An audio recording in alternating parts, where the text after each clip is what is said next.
Nós estamos voltando para o nosso segundo momento de aula.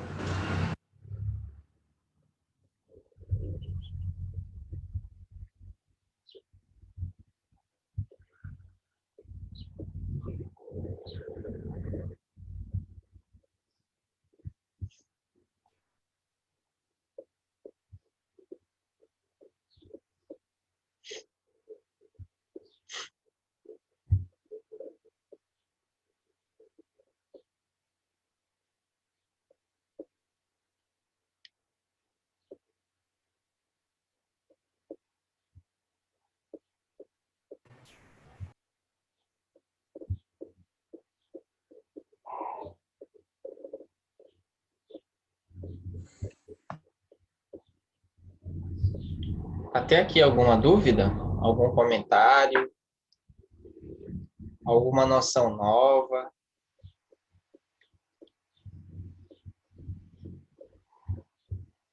Quando a gente está estudando, geralmente acontece de coisas que nós tínhamos certeza, né? Elas acabam caindo por terra. Muitas vezes a gente fica com várias dúvidas, mas tem vergonha de perguntar.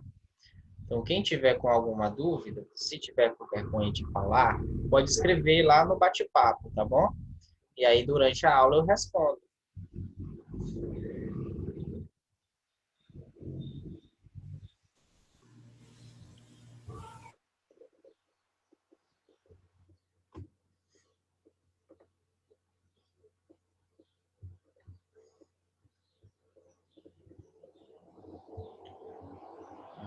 Heitor, acho que tá faltando. Deixa eu ver quem mais.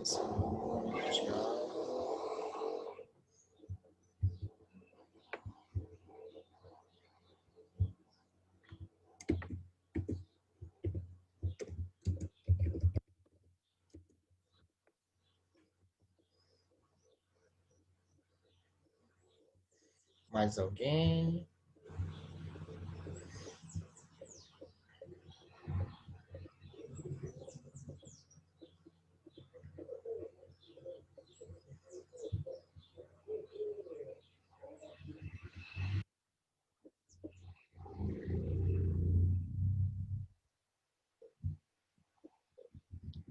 Certo. Bom, eu vou dar continuidade, certo? Vou dar continuidade aqui ao que a gente estava discutindo. E aí, se surgir alguma dúvida, vocês me chamam, tá bom? Eu vou compartilhar novamente com vocês o texto que a gente estava analisando, né? Certo. Nós paramos aqui, né? Então, de 1500, deixa eu ver se carrega aí para vocês.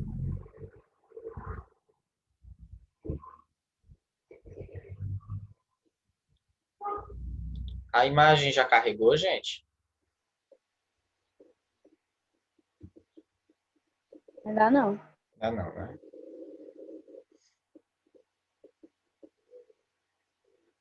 Descarrega.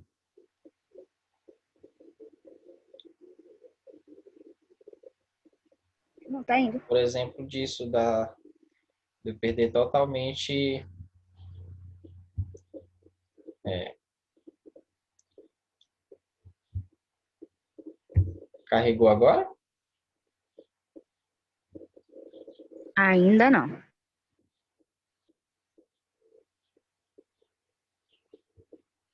Deixa eu voltar ao compartilhamento de tela aqui.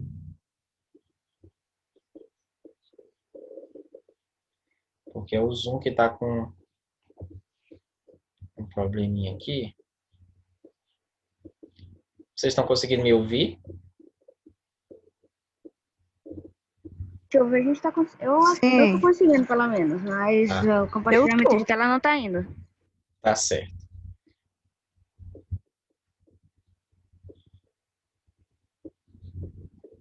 Deixa eu ver se agora vai.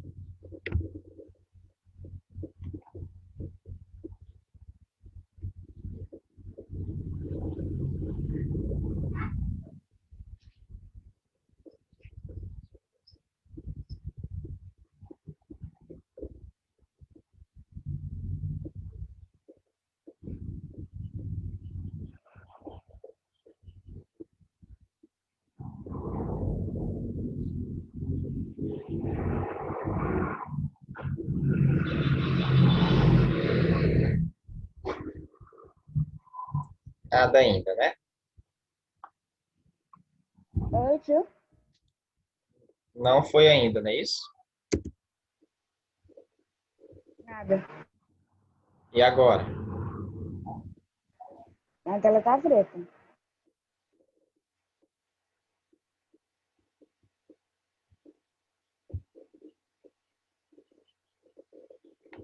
É porque Pra mim ainda não foi. ainda não foi, né? O problema é o zoom aqui. Agora foi. Agora foi? Agora apareceu pra mim. Certo. Apareceu para todos? Pra mim também apareceu. Apareceu para mim também. Ok, então apareceu para todos. Então, gente, como eu estava dizendo, esse começo, né, ele vai ser basicamente um processo de extrativismo do pau-brasil e também, né, um momento deles reconhecerem a região, bem como o litoral, né, principalmente as rotas de navegação. Então, nós vamos ver que entre 1500 e 1530, o único momento de intervenção foi basicamente a construção de feitorias, né, próximo ao litoral, para fazer o comércio do pau-brasil, né? Aí eu trouxe essa imagem do lobo-homem, né? Esse autor, lobo-homem, ele faz essa imagem, né? Chamada Terra Brasilis, que está exposta na Biblioteca Nacional da França, em que é possível, né, a gente ter alguma noção sobre como os indígenas eram representados, bem como a terra, né? Então, se vocês perceberem, né, a gente vê indígenas com vários cocares, né, objetos na mão. Vemos também alguns carregando madeira, né, que aí a gente pode dizer que é pau-brasil, né? Muitos animais, ele destaca a flora, né? E uma coisa que eu vi agora, que ontem eu procurei muito, mas eu não vi, que é um dragão bem aqui. Não sei se vocês estão conseguindo perceber. Um dragão, tá? De fato, nunca houve dragão, pelo menos nunca se reconheceu nenhum dragão em terras brasileiras, né? Mas aqui na pintura, né? Nessa representação de lobo-homem, existia um dragão por aqui, tá bom? Então, a gente percebe vários animais da fauna, inclusive o dragão, né? Parte muito parecida aqui do Nordeste, né? Isso aqui é aquela primeira ponta, tá? Primeira ponta que a gente pode chamar de Nordeste. Isso aqui é praticamente só o Nordeste de hoje, tá? Que é o primeiro passo aí de exploração. Ele dá muito ênfase à madeira, ao pau-brasil, que era explorado, e a diversidade da fauna e da flora, né? E esse dragão aqui, esse dragão ele representa o imaginário, né, da população à época, né, que via, né, nessa terra um paraíso, algo perdido, né, como hoje a gente vai assistir aqueles filmes de ficção científica, onde eles acham ilhas, por exemplo, aquele filme Kong, a Ilha da Caveira, né, de uma ilha perdida, com animais pré-históricos, né? Então, assim, os portugueses viam, né, essa terra quando eles chegaram, um local perdido com animais e pessoas pré-históricas, né? Então é muito essa representação do começo da civilização, certo? Bom, continuando, né, as primeiras expedições para ocupar, elas ocorrem em 1532, com a fundação da Vila de São Vicente, tá? Por Martim Afonso de Souza, que foi o primeiro a fazer uma expedição para essa região com o intuito de começar um processo colonial, ou seja, um processo de povoamento da região, tá? Isso após 30 anos de praticamente extrativismo aqui nessa região. E aí a gente viu, né, na aula passada, alguns motivos para a ocupação. Primeiro, a gente tem a motivação econômica, porque eles estavam realmente atrás de ouro e prata. E depois eles vão ver, por exemplo, que alguns nativos aparecem utilizando esses adereços feitos de ouro e prata. Então, aí é é uma prova para eles de que realmente existia, eles só precisavam saber onde é que estava, né? A preocupação militar, porque o Império Português era um território minúsculo, né? Um império minúsculo no meio da Europa, então eles buscavam não só expandir a fé, mas também crescer militarmente e se tornar forte na própria Europa. Havia também motivações religiosas, né? E aí a gente fala, por exemplo, da ideia de cristianizar os povos daquela terra. Então, essa carta de Pero Vaz de Caminha, né, continua naquele ensejo de cristianizar esses povos. Então, quanto mais disposição para nela se cumprir e fazer o que a Vossa Alteza tanto deseja, a saber, acrescentamento da nossa santa fé. Quer dizer, era trazer a fé católica, né, que era a fé dos portugueses, para a região e para que os nativos aceitassem. Tá? Então, essas são as 3 motivações. Aí aqui a gente tem a Vila de São Vicente, que foi a primeira vila a ser fundada, né, por Afonso de Souza, né? A gente percebe aqui uma representação disso, né, dessa chegada, desse processo de ocupação da terra. A Vila de São Vicente fica em São Paulo, tá, gente? Então, hoje, Vila de São Vicente, tá bom?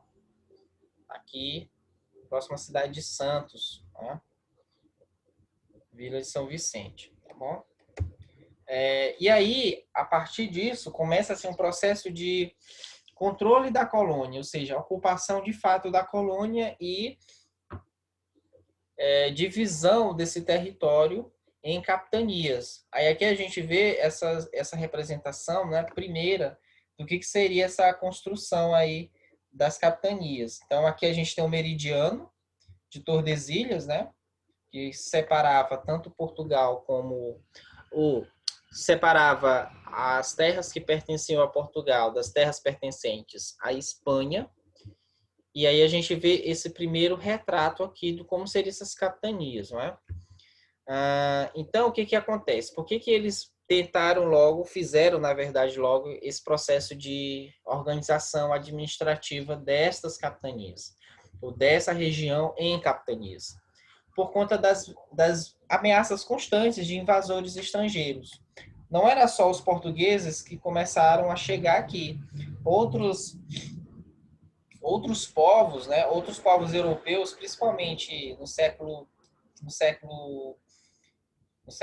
XV, né, já no século XV não, no século XVI, melhor dizendo, eles já chegavam, né, explorando e fazendo comércio com os indígenas. Então, para evitar, né, essas invasões de estrangeiros, aí por volta do final do século XV, início do século XVI, os portugueses, então, resolvem, né, iniciar o processo de colonização. E aí eles vão repartir esse território em capitanias, né, e essas capitanias serão administradas por homens de confiança da coroa. Geralmente homens ricos, bastante ricos, que com suas próprias riquezas fariam o processo de colonização e administração do território. Tá? Era por conta deles. E aí eles foram chamados de capitães donatários, certo? Então aqui, esse outro mapa aqui, gente, ele é uma atualização do que de fato foi essas capitanias entre 1534 e 1536. Perceba que nessa primeira imagem, as capitanias estão cortadas em formato horizontal, né? Sempre horizontal, tá bom? Só que se sabe, ou pelo menos se tem hoje noção, de que essas capitanias de cima, elas eram organizadas de forma vertical. Então, por exemplo, Maranhão 1 e Maranhão 2, que eram 2 capitanias aqui, ela era dividida assim, horizontalmente, assim como o Ceará, né? O Piauí, essa região aqui é toda Piauí, né? O Ceará, o Rio Grande do Norte 1, Rio Grande do Norte 2, tá? E aí os outros vêm se dividindo de forma horizontal. Isso aqui é uma construção do Jorge Sintra, né? Ele é um engenheiro, se eu não me engano, que fazendo pesquisas, né, ele descobriu essa nova organização, ou como teria sido essa organização entre 1534 e 1536. E aí, aqui a gente tem uma lista das capitanias com seus respectivos donatários. Por exemplo, o que nos interessa aqui no Maranhão, a gente tem aqui a capitania do Maranhão era dividida entre João de Barros e Aires da Cunha, né? Bem como Fernando Álvares de Andrade, que é toda essa região. Tá? A capitania do Ceará era de Antônio Cardoso de Barros, por exemplo. Né? Então, aqui a gente tem uma lista das capitanias e dos capitães donatários. Agora tem um problema, nem todos esses capitães chegaram aqui e implementaram de fato a colonização, porque era muito difícil fazer esse processo, uma vez que a terra ela não estava vazia. Existiam várias populações indígenas. E essas populações, elas muitas vezes eram totalmente contrárias à chegada desse europeu, né? Que ela via muitas vezes como inimigo, tá? Um povo que queria dominar sua terra. Então, muitos dos os que vieram, alguns morreram, foram mortos, outros não conseguiram implementar o processo e voltaram para Portugal, e teve aqueles que nunca vieram. Tá? Tanto é que as capitanias que se desenvolveram foi melhor, pelo menos, foi a capitania de Pernambuco e de São Vicente. Né? Duas capitanias aí que vão se desenvolver. As outras, elas ficaram capengando, assim, sem nenhum tipo de desenvolvimento mais, né? Vamos dizer assim, um desenvolvimento maior. Né? Então, por exemplo, a gente tem que entender qual era a função do capitão donatário, o que ele tinha que fazer para desenvolver, o que eu estou chamando de desenvolver a capitania. Né?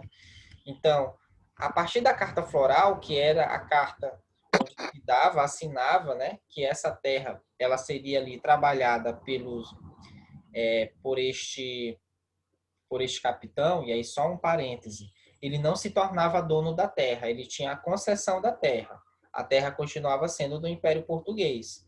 Por isso que a gente não diz que aí foi uma colonização privada, né? Não foi uma colonização privada, era uma concessão, tá bom? As colônias, as capitanias continuavam sendo território português, do Estado português. Eles iam apenas administrar o território. Tá? Então, era administrar o território, defender a capitania de invasores, né, que é o principal objetivo aí dos estrangeiros, ou dos portugueses, né, invasões estrangeiras, desenvolver o cultivo da cana-de-açúcar, que já estava se desenvolvendo em ilhas, como a Ilha dos Açores, né, e aí eles vão trazer essa cana-de-açúcar para iniciar o processo de ocupação e iniciar também um processo agrícola, né? Sair apenas do extrativismo do pau-brasil. Viram que a terra aqui era muito boa para a cana-de-açúcar e, de fato, a cana-de-açúcar ela se adaptou muito bem às terras, né, brasílicas. Ela não existia aqui, foi trazida e hoje é muito muito importante, né, para a economia. Foi por muito tempo um produto mais importante da economia colonial e ainda hoje tem a sua importância. Né? Um outro objetivo era a expansão da fé católica. Então, os capitães donatários eles tinham por objetivo cristianizar as populações nativas que estavam ao seu redor.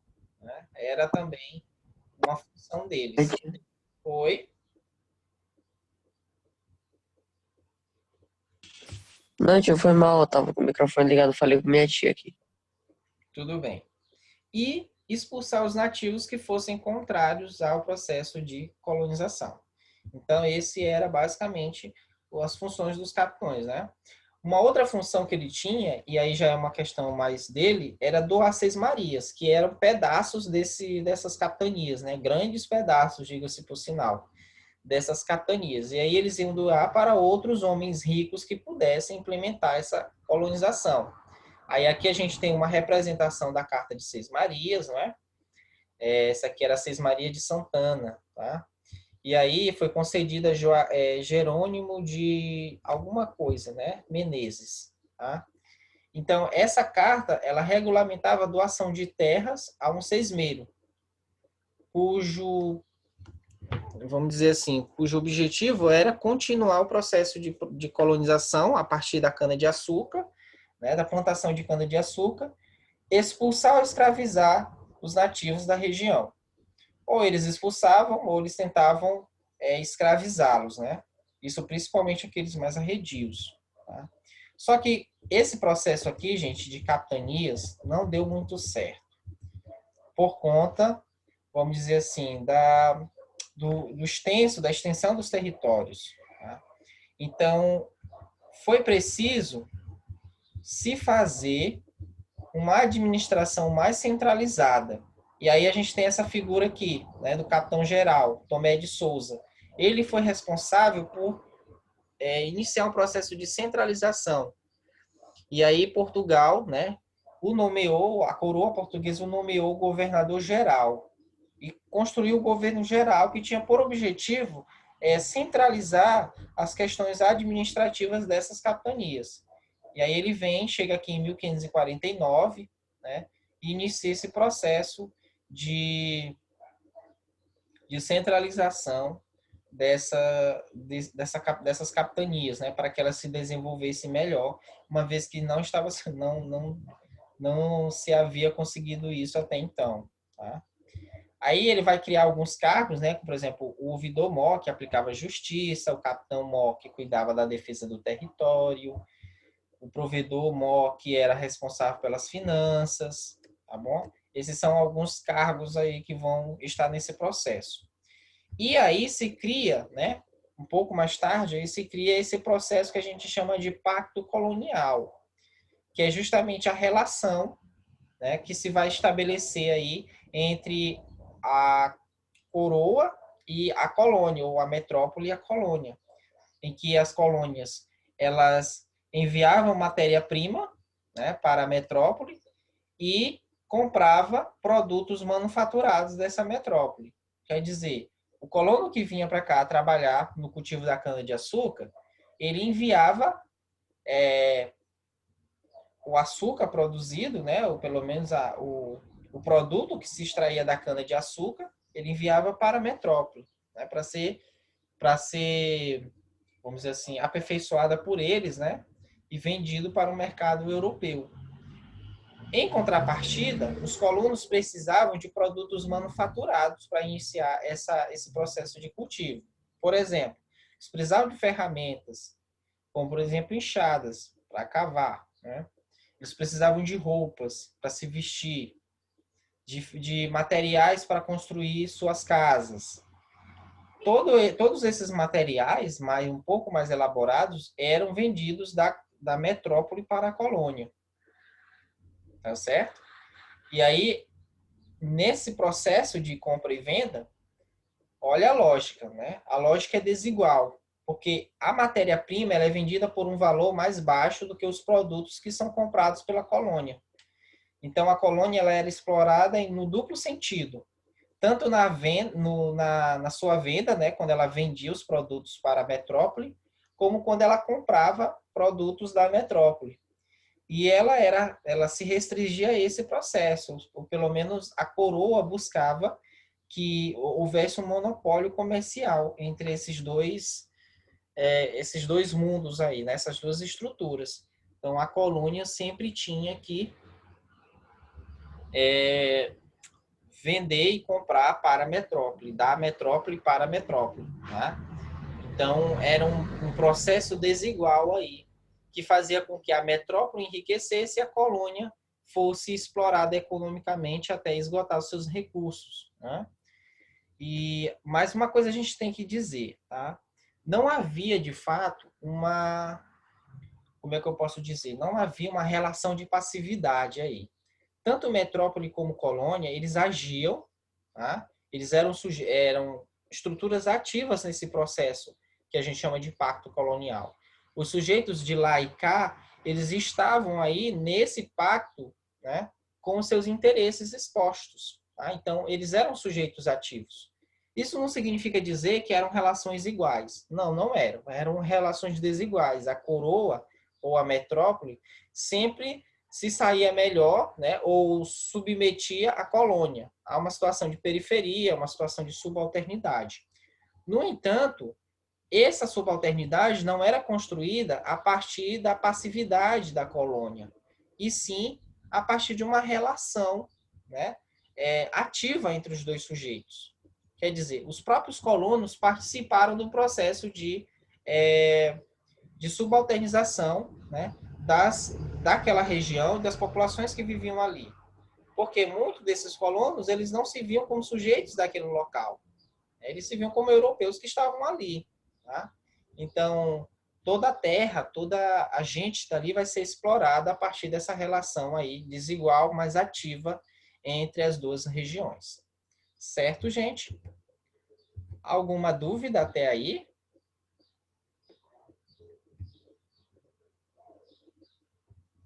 Tudo bem? Gostaria que vocês abrissem as telinhas.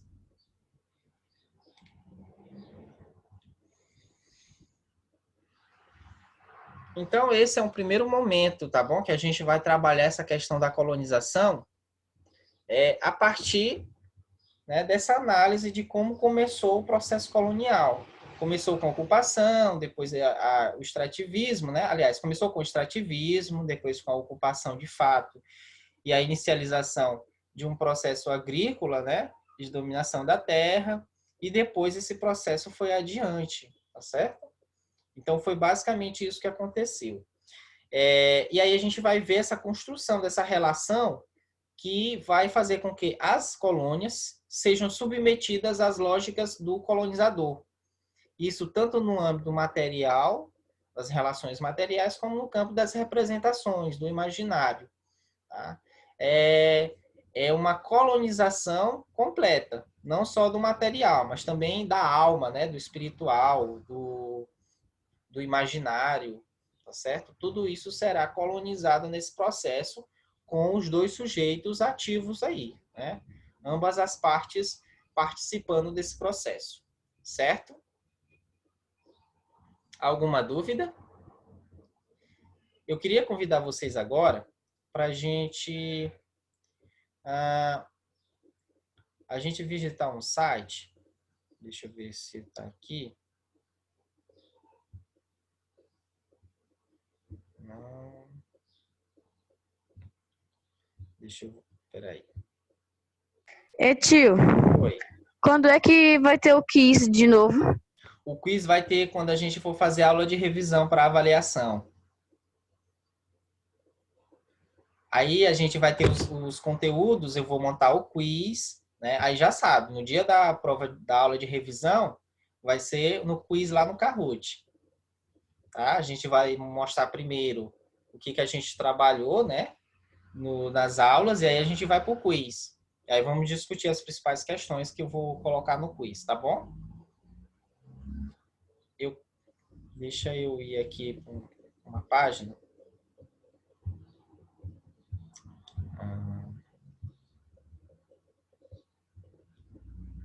Deixa eu fechar essa página aqui. Certo.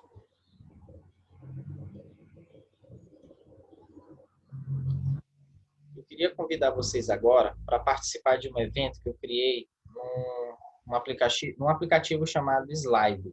Não sei se vocês já utilizaram esse aplicativo nas outras aulas com os professores. Tá? Eu vou compartilhar minha tela com vocês. O aplicativo ele é este aqui que eu vou compartilhar agora. Não sei se vocês estão conseguindo ver. Na verdade, é uma ferramenta, né? Estão conseguindo enxergar? Agora apareceu. Apareceu, né? O que acontece? Aqui é a área que começa, né? Então, eu vou me inscrever, eu vou me conectar. E aí, quando vocês chegarem, né, aqui, vocês vão entrar aqui nessa tela. E aí, vocês vão digitar o código que tem ali, ó. Digite o código do evento. Vocês vão digitar o código que eu vou enviar para vocês. E aí, vocês vão entrar no site, tá bom? Vão direto para a minha plataforma. É muito parecido com o Kahoot, tá certo? Nesse sentido. Só que aqui não é um quiz. É como se fosse um bate-papo, um fórum, tá? Eu criei tipo uma espécie de fórum. Tem uma pergunta e vocês vão responder a partir daquilo que vocês estudaram. Oi. O nome é Slido, é para botar no Google isso? Eu vou colocar aqui para vocês, só um instante, tá bom? Eu vou copiar aqui, ó, tô copiando, tá certo? E vou colocar lá no nosso bate-papo. Deixa eu colocar aqui no bate-papo.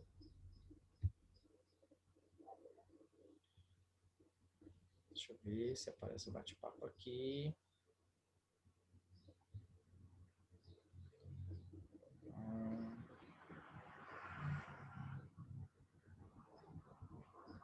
Deixa eu descompartilhar aqui. Interromper o compartilhamento. Eu vou colocar aqui agora para todo mundo, tá bom? O site, ó, é este, tá certo? O site é esse. Vocês vão entrar, vocês vão ficar me aguardando rapidinho para mim. Eu vou colocar aqui, né? Eu vou colocar a minha senha. Eu vou entrar, tá certo? Vou me conectar e aí vai aparecer. Oi. Tá dando página não encontrada. Página não encontrada? Sim. Tá. Então, deixa eu entrar logo aqui.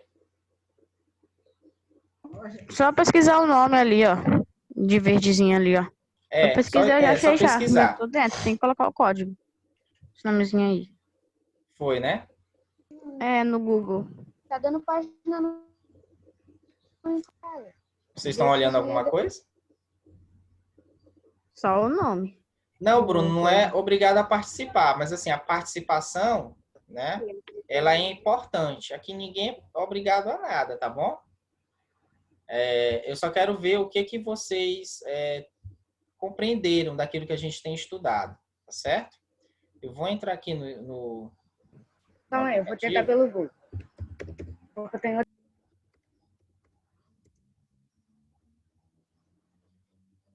Eu vou mandar de novo para vocês, tá?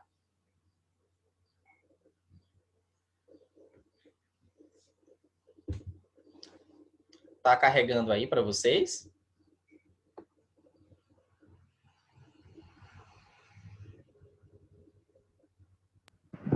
Tá dando página não encontrada. Meu farol deve ter barrado alguma coisa.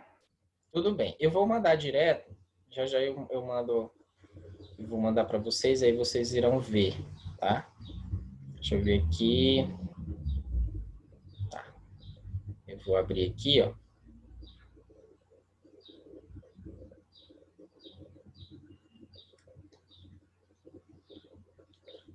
Aqui na página do Zoom, vocês estão conseguindo olhar?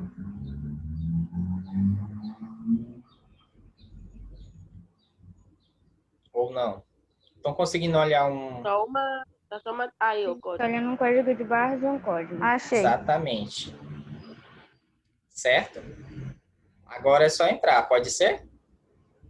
Qual é o coisa, tio? Esse aqui é? O que tá escrito hashtag 30. Essa é a O senha. código. Isso, o código é esse aí, tá bom? Só que aí você não coloca o hashtag, ele já aparece quando você entra, tá bom?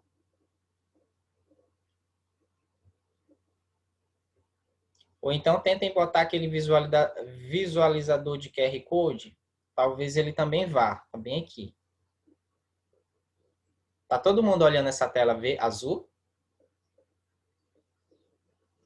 Tio, eu não entrei aqui. Sim. Tá batendo os efeitos da colonização do sétimo ano. Certo, tá aparecendo o quê?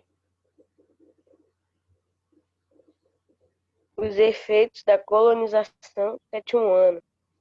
Tá, exatamente. Aí agora abriu aqui, ó. Abriu para vocês também? Abriu. Tá. Então, o que eu quero? Então, a partir do que foi estudado nesse capítulo, responda. Quais os efeitos da colonização para o Brasil? Então, a partir disso que a gente estudou, pensem aí agora que efeitos essa colonização ela trouxe para a gente. Aí vocês vão, quando vocês forem escrever a opinião de vocês, coloquem primeiro o nome de vocês. Por exemplo, a Ilana, ponto. Eu acho isso, isso, isso. Beleza? Ou Maria Luísa. Luísa, bom, eu acho, professor, que aconteceu essas coisas, a gente tem essas consequências, tem isso que veio a acontecer e tal. tá bom? É como se fosse um fórum.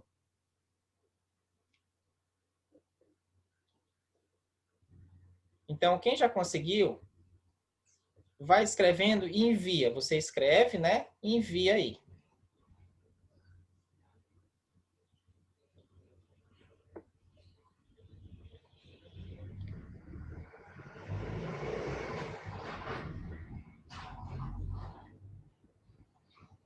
Oi, isso, Heitor. O Heitor colocou o nome, aí tem um que está Anônimos. Esse Anônimos pode também colocar o seu nome, eu acho, tá bom?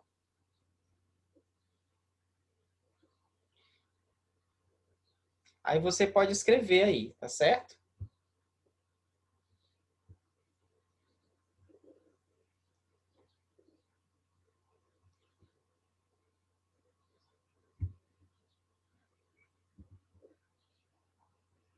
Assim que o nosso horário cair, todo mundo volta novamente, tá bom? Para a gente continuar.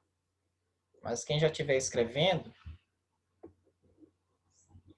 eu fico esperando aqui ver o que vocês entendem, né? No sentido de consequências que a colonização trouxe para o Brasil. A gente já estudou várias questões aqui ao longo dessas aulas, né? Sobre o processo colonial. Ó, que prejudicou o povo indígena, ou os povos indígenas, né? Quem que escreveu? Esse aqui.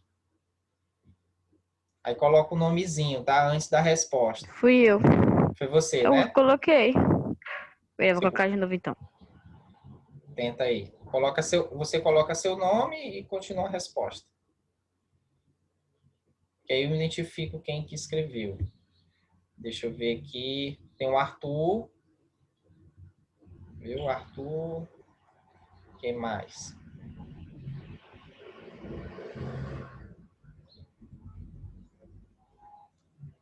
Ailano. Os efeitos foram melhorias, desenvolvimento e inovação. Ajudou a construir o Brasil, mas por um outro lado prejudicou os povos indígenas. Tá aparecendo aqui os comentários de vocês. Quem mais? Pode ir escrevendo. Deixa eu ver quem são as pessoas que entraram. Tem o Heitor, o Arthur, o Anthony,